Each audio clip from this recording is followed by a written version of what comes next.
Olá pessoal, tudo bem? Hoje eu estou aqui com a minha prima Ingrid Ribas, fonoaudióloga de formação e mãe por natureza.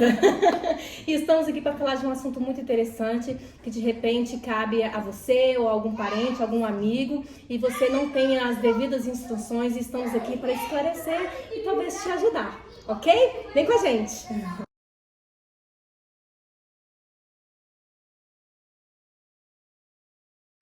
Muito bem, pessoal. Se vocês ouvirem barulho aí de crianças, né? São muitas aqui, estamos na quarentena. Não sei se você está assistindo esse vídeo na quarentena ou não, mas com certeza você vai saber que aconteceu a quarentena um dia. Tomamos os devidos cuidados, viu, gente? Passamos o álcool, enfim, cheguei de máscara também, mas estamos todos nos resguardando. Sim.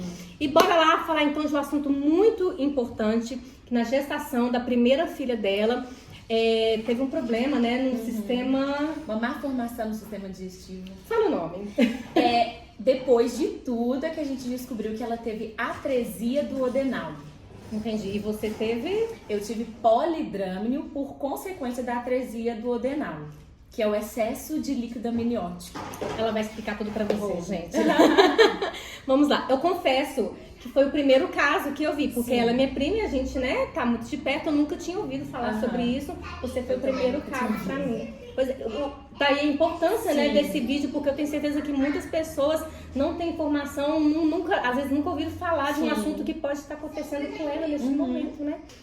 Então vamos lá. Como você recebeu o diagnóstico e com quantas semanas?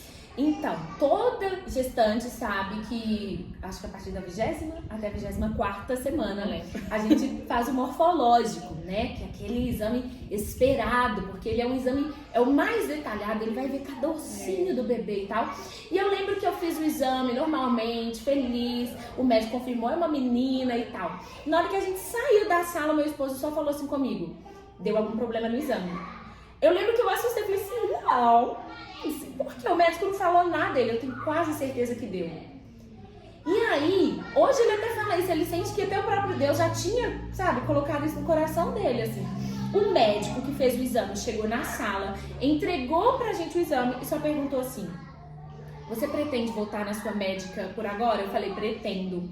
Aí ele falou, então vai o quanto antes. E não falou mais nada. Ele não falou, deu isso, nada. Ele só falou isso. Na mesma hora, meu esposo já pegou o exame, começou a ler o que poderia ter dado de alterado. E aí a gente encontrou, na parte que fala do sistema digestivo, uma expressão só assim: apresenta dupla bolha gástrica. Só isso.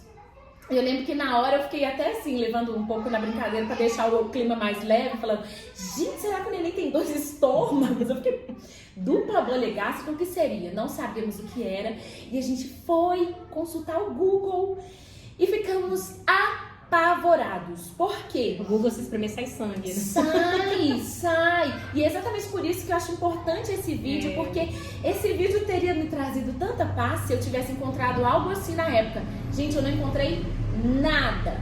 Eu encontrei pouquíssimas informações e as únicas informações que eu encontrei eram horríveis, eram aterrorizantes.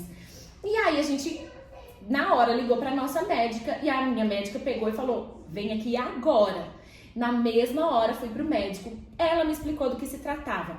A dupla bolha gástrica queria dizer que o bebê tinha nascido com uma má formação entre o estômago e o intestino, ou seja, o nome disso é atresia duodenal. Existe um bloqueio entre o estômago e o intestino. Entendi. Gente, se eu errar alguma coisa aqui em termos técnicos, né? Não sou médica. É o relato de uma mãe, não é uma médica. Exatamente. Porque tem também a nem vou citar o nome não.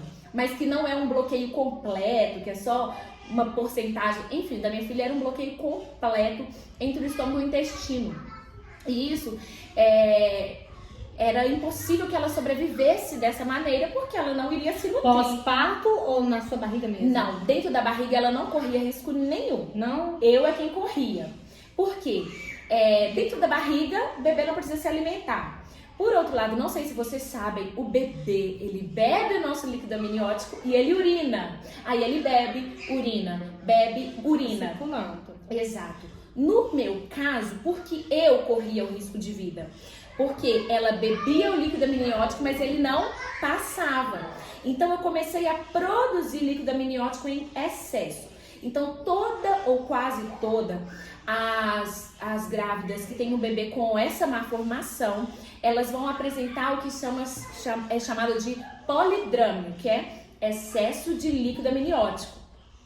Então, tem até uma medida, toda ultrassom que a gente faz, que é do tamanho dessa distância entre o útero, né, e a parede. Isso. A parede.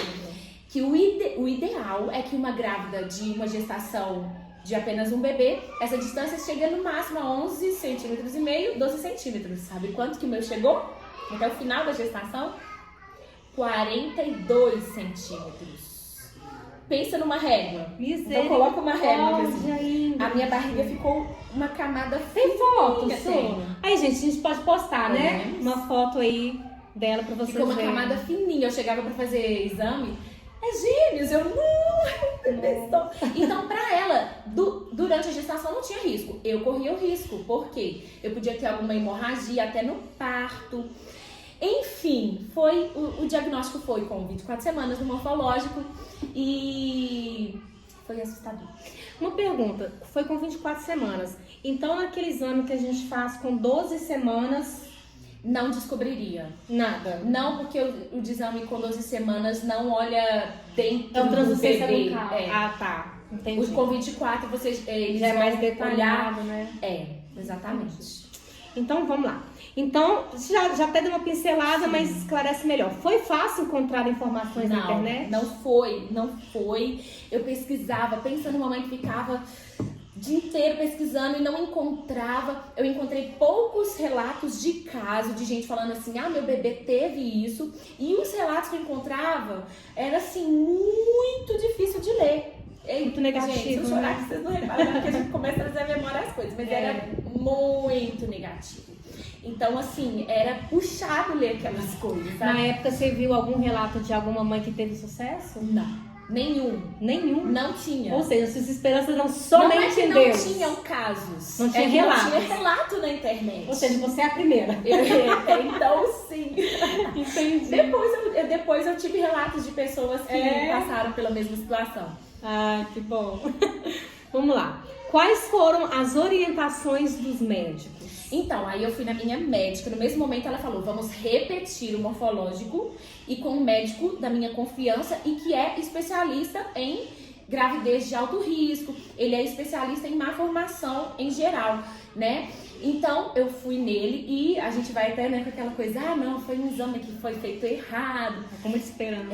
Ela te deu esperança, sua médica? Sim, porque um exame pode ter sido feito errado mesmo, assim. Mas ela foi clara. E, gente, eu queria falar uma coisa pra vocês. Às vezes a gente fala mal dos médicos, assim, nossa, ele falou que ia acontecer isso, aquilo, e não aconteceu. É função do médico, ele não está desejando aquilo. Ele não está desejando. Mas o médico, ele precisa te falar o pior para acontecer o melhor. Sim. Ele precisa te alertar, te preparar para aquilo. Porque o contrário é muito pior. Se ele falar que vai dar certo e não dá... Entendeu? Então, assim, ela me falou de todos... Aí, beleza. Aí eu fui e fiz de novo com o médico. Gente, cada exame meu, porque a partir daí, é importante você saber, eu comecei a fazer exame praticamente toda semana. Porque eu tinha que controlar tanto o meu excesso de líquido amniótico e também o bebê. Então, assim, toda semana, cada ultrassom meu levava de 40 minutos a 1 hora, porque o médico ficava realmente tentando ver se era aquilo mesmo, tal. Toda vez confirmava. Aí, quais foram as orientações, tanto do meu médico, porque aí eu passei a ter 2 médicos, tá? Até mais do que 2, porque eu tinha a minha médica de rotina, eu tinha o meu médico de alto risco, de gravidez de alto risco, que eu tinha que ir toda semana, e eu tinha o médico responsável pelos ultrassons. Então, qual foi a orientação? A partir de agora, eu precisava receber acompanhamento mais intensivo. Então, eu comecei a receber como é que fala? Um tratamento para gravidez de alto risco. Enfim, e aí eles me falaram, olha, a questão da malformação da atresia duodenal é que ela, em muitos casos, na maioria dos casos, está associado a outras malformações. Imagina você receber isso. Então, provavelmente o seu bebê tem outras malformações e está associado à síndrome. Geralmente, a criança que tem isso tem alguma síndrome. E de verdade, o que me assustava, por incrível que pareça, não era quando me falava de síndrome, mas era quando me falava do risco da vida do bebê. Sim. Isso pra mim era aterrorizante, eu ficava angustiada. E de fato também chorei muitas vezes pensando na questão da síndrome, principalmente nos desafios que ela teria que vivenciar. Só uma observação, eu lembro de uma vez que você falou comigo assim, Marcela, eu não tô preocupada de ter uma filha com síndrome. Eu não tô preocupada do meu tratamento com ela. Eu tô preocupada com os desafios que ela vai ter no mundo. E isso me tocou muito, porque assim, nós mães estamos aqui pra receber um filho, seja como for. Eu não deixei nem um segundo de amar. Mas o mundo não tá preparado pra essas crianças. Né? O meu choro não era por tê-la com a malformação. O meu choro, que doía a alma, era por não tê-la. Então, quando eu chorava, era assim, meu Deus, será que... Por quê? Vou continuar, que aí você chorar, eu choro. Por quê? Não vou chorar, não, vou segurar. Você chorar, eu choro.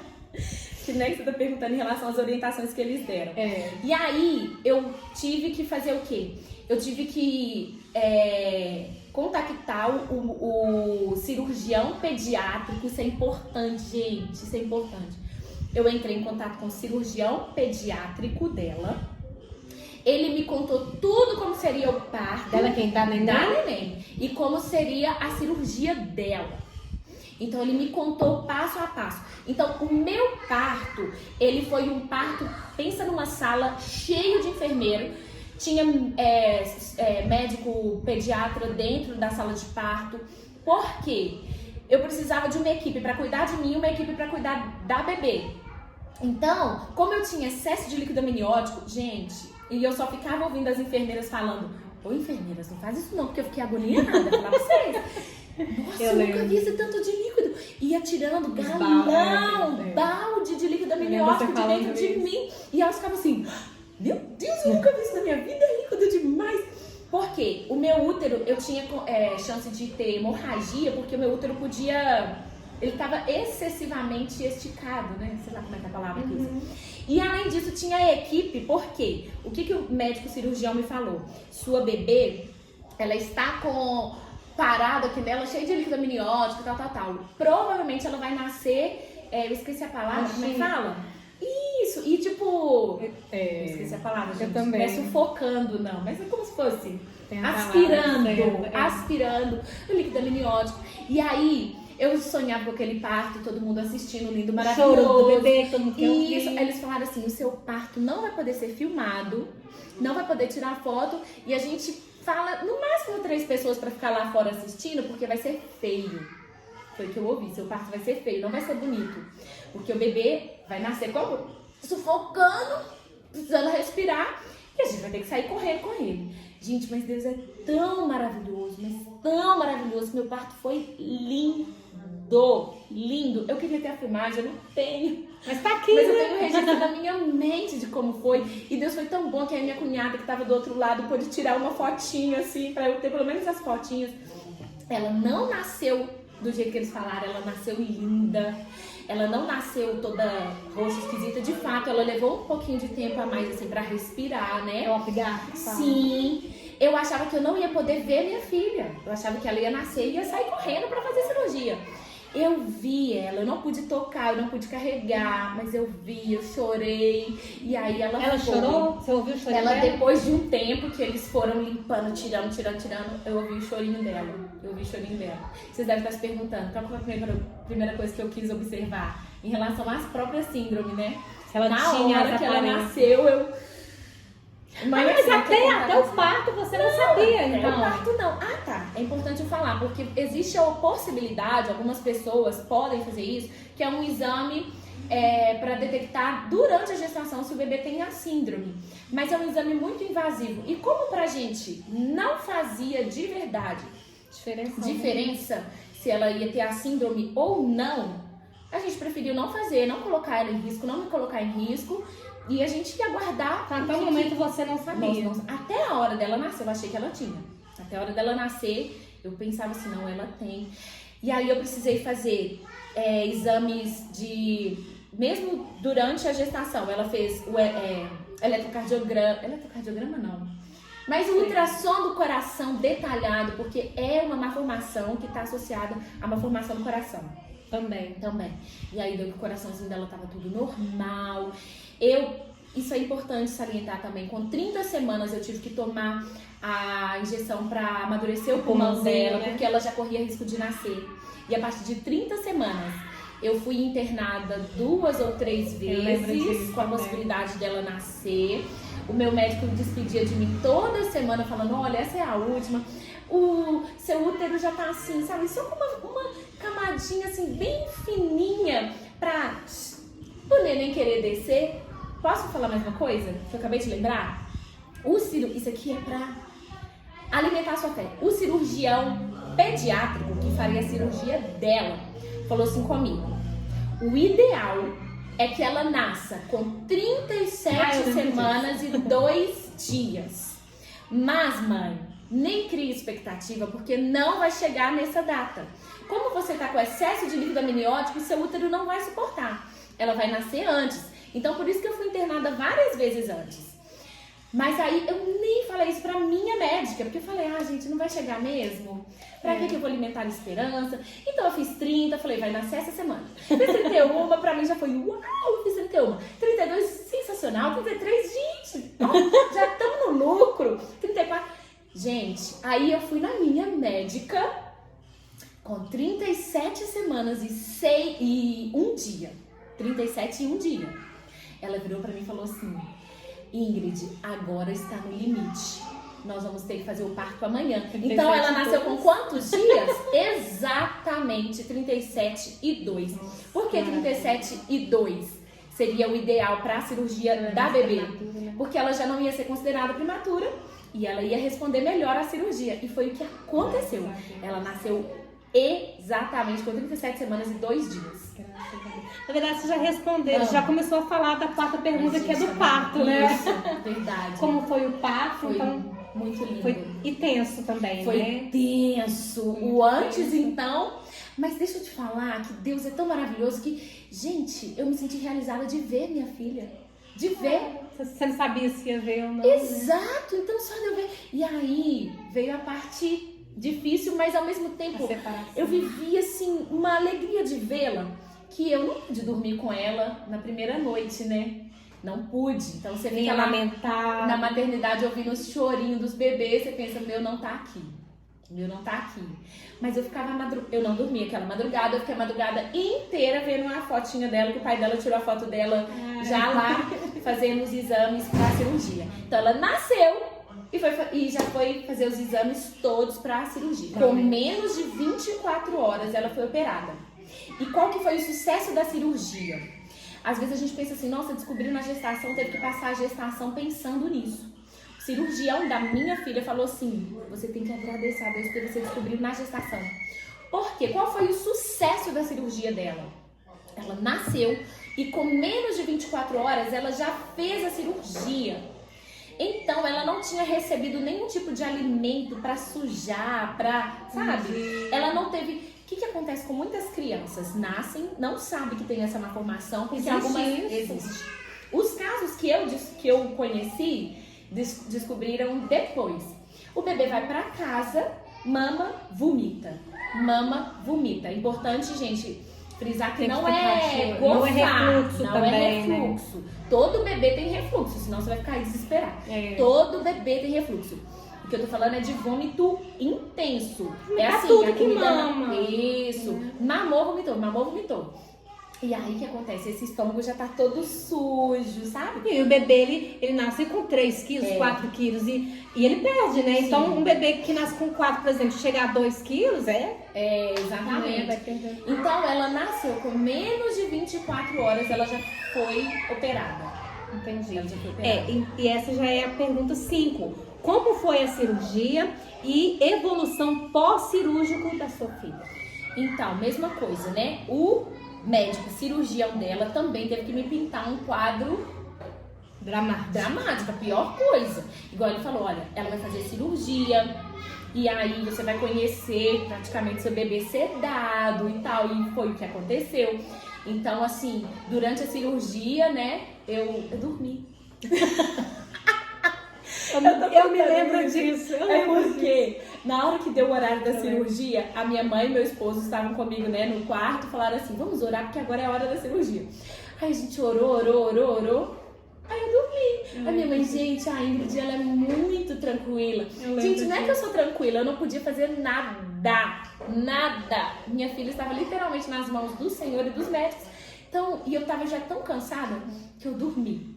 E aí, eu não lembro exatamente quanto tempo durou, tá? Não lembro, mas não foi uma cirurgia longa, porque gente, pensa no tamanho do estômago de um bebê recém-nascido. Nosso Deus! Aí, ela operou às 2 horas da tarde, quando foi 6 horas da tarde, liberaram pra eu ir vê-la já no CTI, pediátrico. Então, gente, eu foi lembro do barulhinho. barulhinho. Foi, graças a Deus. Eu lembro do barulhinho. Eu lembro do cheiro do CTI. Por quê? O filho de vocês que está enfrentando isso vai ter que ficar no CTI. É importante a gente saber disso. E trabalhando isso, porque a mãe espera que o filho nasceu, você pega ele e vai embora. A nenhuma mãe tá preparada pra ir embora do hospital sem os filhos. Por mais que eu soubesse, no fundo eu ficava assim, não tem uma esperança. Na hora que fizer o exame dela não vai ter nada. Não, ela nasceu com uma malformação.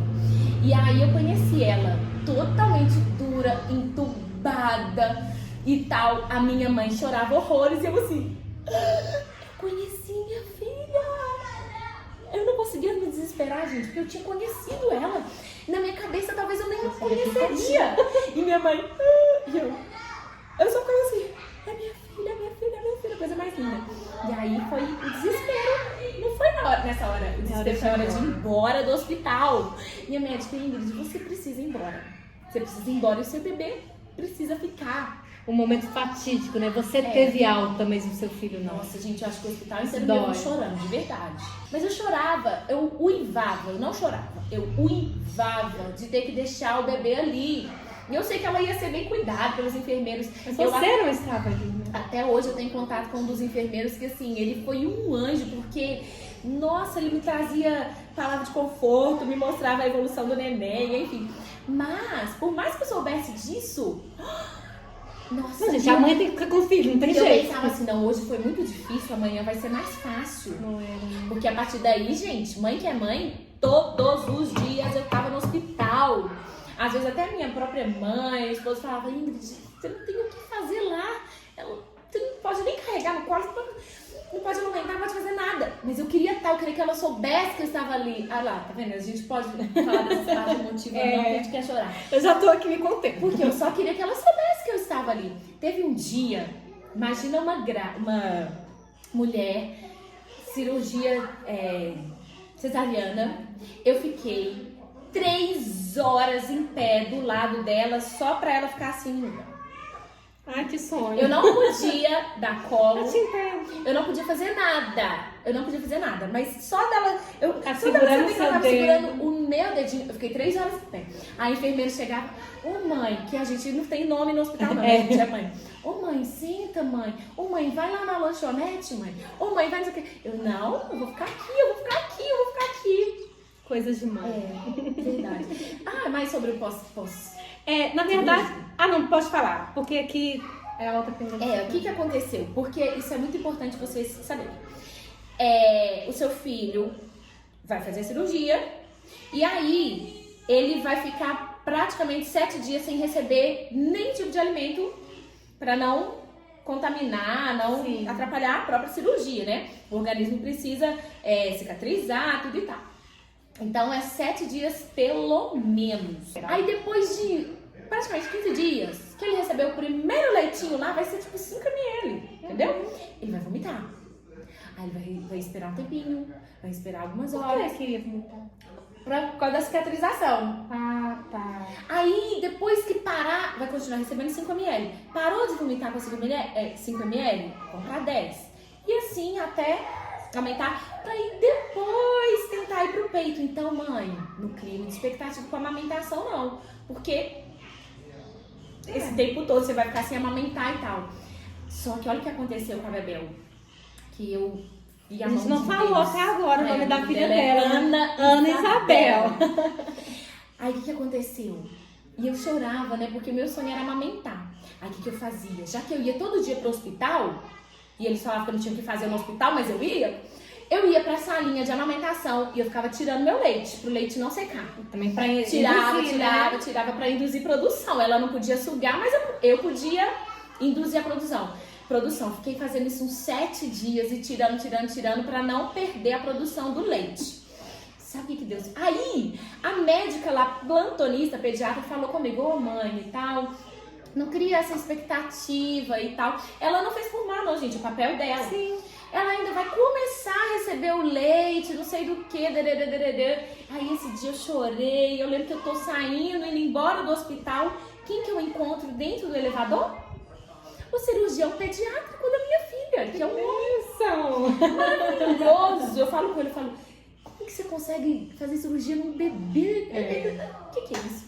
Aí ele olhou pra mim, você é a mãe da Ana Isabel, não é? Eu falei, sou. Já triste assim, né? Com tudo que eu tinha acabado de ouvir ele. Olha só, isso era tipo segunda-feira. Ela tá indo muito bem. Quinta-feira a gente vai pôr ela no seu peito.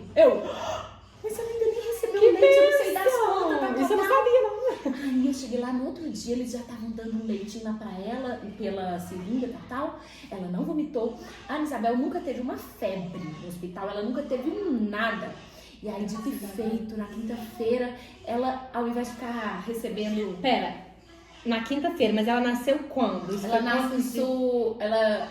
Ela nasceu na quarta-feira anterior. Ela nasceu na quarta, na quinta ela operou. Na segunda você teve esse banho de água fria, porém, pouco tempo depois você teve um ano. Na quarta-feira, que aí fez 7 dias, ela recebeu um pouquinho de leite na seringa, que eles fizeram tipo um teste, assim, pra ver. Sim. Na quinta, aí ao invés deles ficarem fazendo aquele negócio de ficar aumentando o leite pela seringa, na quinta já foi direto pro peito. E aí ela pegou o peito, aí eu comecei a ter que dormir no hospital pra fazer 24 horas de amamentação pra ver como só seria. uma observação, Ingrid, isso que você fez de induzir o seu leite foi muito importante. Muito. Porque os primeiros dias a criança tem que sugar muito pro leite descer. E como você já tinha induzido, o seu leite já estava e ela não precisou se esforçar. A minha cunhada, Laurinha, eu tenho que ressaltar o nome dela, porque ela, como enfermeira, e ela trabalha nessa área, ela ia lá pra casa e ficava estimulando também, me ajudando a estimular. Isso foi muito importante. Sim, e eu acredito que o próprio leite materno foi muito importante pra recuperação dela. Sem dúvida, né, gente? Leite materno. E aí, todas as histórias que eu tinha lido, gente, o bebê tinha ficado no CTI 2 meses, 3 meses, alguns ficaram 5 meses. Por causa desse problema? Porque aí pegava infecção, aí dava febre, aí o estômago não aceitava o leite, aí não sei o que. Aí, na quinta-feira, ela aceitou o meu leite e tal. Na sexta, eu já fui dormir no hospital com ela. Aí ficava 24 horas com ela no CTI. Toda vez que ela queria mamar, a gente vinha e colocava. E aí, com 15 dias, a gente desceu pro apartamento. E aí, aquela expectativa, né? Nossa, agora não tá mais no CTI, não tem mais aparelho, como que vai ser? Sim. E aí, mas de qualquer forma, você estava no hospital, que já é uma segurança, né? Sim. E aí, com 18 dias, ela recebeu alta. Gente, vou colocar uma foto aqui pra vocês. Essa foto eu lembro. Ela mamou até 2 anos e meio. Que benção, olha pra você ver, gente. Eu não consegui fazer isso. 2 anos e meio. Vou colocar uma foto aqui pra vocês do dia da alta. Porque eu lembro que o dia da alta da Bebel, a gente colocou uma foto e um texto assim maravilhoso, incrível. Eu vou colocar aqui pra vocês, né? Pra vocês verem. E agora, Ingrid, você pode até finalizar. Você já falou sobre isso, mas pode finalizar de uma forma mais, né? Quais eram suas emoções e sentimentos durante a gestação, cirurgia e a recuperação da Bebel? Durante a gestação, primeiro foi o susto, o pavor, perdi meu chão, eu não sei pra onde que eu vou, o que que eu faço, eu preciso de informação, não encontro informação. Nós compartilhamos a situação com poucas pessoas, porque como até pra gente a gente não tinha todas as respostas, a gente falou, pra que a gente vai contar pra um monte de gente e deixar todo mundo apavorado? Então, assim, nós nos apegamos à fé. Durante o pós-parto, né, foi um pouco complexo ter que lidar com a questão do pós-parto, que a gente sabe, né? O famoso puerpério da mulher, e lidar com aquele boom de emoções, mas eu acho que naquele primeiro momento eu não tive tempo nem pra saber o que era puerpério.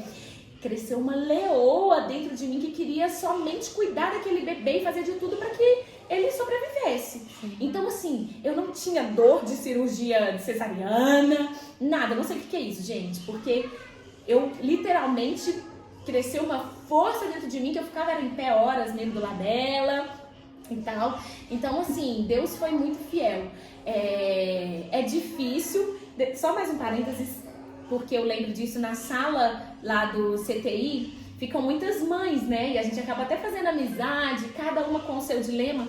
E aí, cada uma às vezes começava a contar, não, eu tô aqui porque minha filha nasceu de 35 semanas, mas tá tudo bem, tal, mas a mãe, assim, arrasava. Aí outras e tal. Aí, do nada, e as mães desesperadas. Aí eu tô aqui porque minha filha teve que fazer uma cirurgia com 24 horas. Elas, você tá aqui falando assim? Aí eu tô, porque se eu não for forte agora, eu tenho que ser forte agora pra gente conseguir vencer isso. Né? E aí a nossa força vem do Senhor mesmo.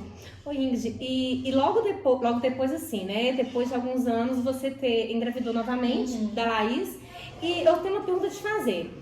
Na verdade, assim, quando você engravidou, te veio esse medo de, nossa, vai acontecer de novo? Não me veio tanto medo, vou explicar, porque o médico deixou claro. Importante falar isso até em relação a sentimentos.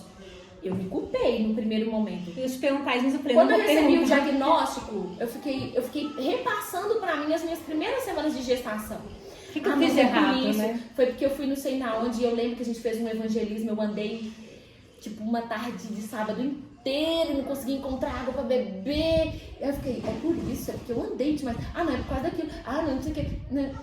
O médico deixou claro, vocês não tinham o que fazer pra impedir isso. Não é culpa de vocês. É natural. E não é uma questão também genética. Não é. É especificamente nessa gestação isso aconteceu. Entendi. Não significa que seus outros filhos terão.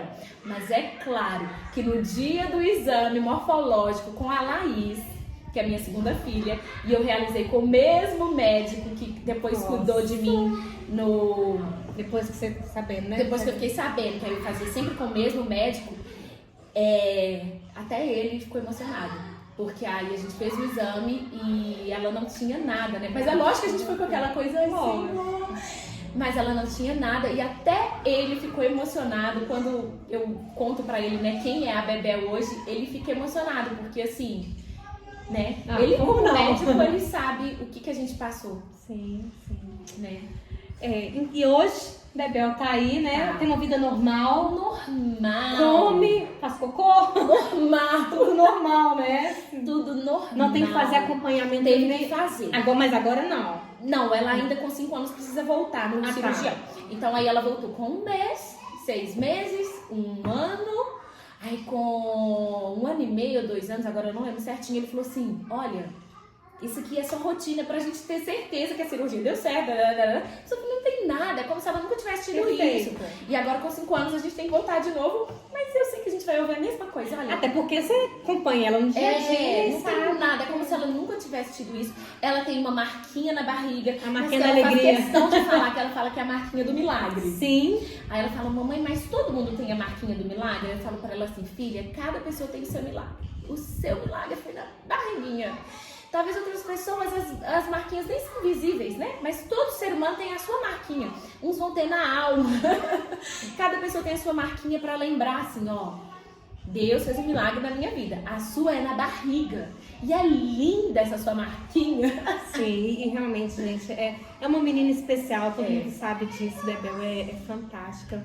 E alguma consideração? Eu acho que o mais importante é não se desespere. Né? Então acho que a importância desse vídeo vai ser isso. Eu tô muito feliz, muito obrigada pela oportunidade de coração, que eu sempre pensei nisso, eu preciso compartilhar, mas né, a gente fica assim, como que eu vou fazer isso? Então, que bom que eu tô tendo essa oportunidade, assim, pra trazer tranquilidade pro seu coração, porque eu não tive que você não teve, né? Eu não tive um vídeo pra eu poder assistir e falar assim, olha, deu certo, se prepare, porque você vai precisar ser forte pra enfrentar tudo, mas vai dar certo, pode dar certo, né? Então, assim, e também é importante dizer, a minha história não é a sua história, mas independente daquilo que Deus tem para realizar na sua vida, de qual vai ser a sua história, Deus vai fazer algo no seu coração. A principal cirurgia que Deus fez não foi na barriga da Bel, foi no meu coração e do pai dela, né? Então isso é importante para a vida de vocês. Então essa é uma história de fé, claro, é inevitável, né? Não falar de Deus em algo tão Deus, né? Porque a gente viu a mão dele em tudo. Totalmente. E eu, como prima, acompanhei de perto, né? Tudo isso aí, claro que não com tantos detalhes, como ela, como mãe falando, mas foi algo que assim, a gente viveu, a gente acompanhou e hoje a gente vê aí a Bebel, que é uma princesa, tem uma vida saudável, perfeita. A Laís, que é a segunda filha também perfeita, não tem problema nenhum. Então, como a Ingrid falou, é uma história para te encorajar, te fortalecer, te dar esperança, te dar fé. Acreditem nos médicos, faça tudo que eles mandam, que eles orientam, mas principalmente creia nesse Deus poderoso que tudo pode fazer e que também tem um propósito. De repente você está passando por este problema, igual a Ingrid passou, teve um propósito de Deus na vida dela, na família dela, né? E de repente ela passou tudo isso para estar aqui agora contando para você, né? Deus sabe de todas as coisas. Então que você seja fortalecido, que você tenha esperança, tenha fé e pode deixar aí nos comentários se você quiser fazer alguma pergunta para ela, qualquer coisa eu sempre vou passar para ela. Qualquer coisa que vocês falarem aí, eu também vou deixar aqui. Eles também têm um canal, né, Ingrid? Sim. Vou deixar aqui para vocês também o canal deles. Se você quiser falar direto com ela também, fiquem à vontade. Nós te agradecemos por assistir o nosso vídeo. Que ele te abençoe. Amém. E que, né, que ajude muito na sua vida, na sua experiência. Que você possa se inscrever no nosso canal, dar o like, compartilhar aí para quem precisa de repente assistir esse vídeo, né? Verdade. E contamos com vocês para todos os nossos vídeos e a nossa história. Juntos compartilhando. Primos, não podemos abraçar agora por causa da quarentena, mas fica aqui o nosso abraço. Já abraçamos muito, né, Ingrid? Verdade. Pessoal, beijo, fica com Deus. Obrigada.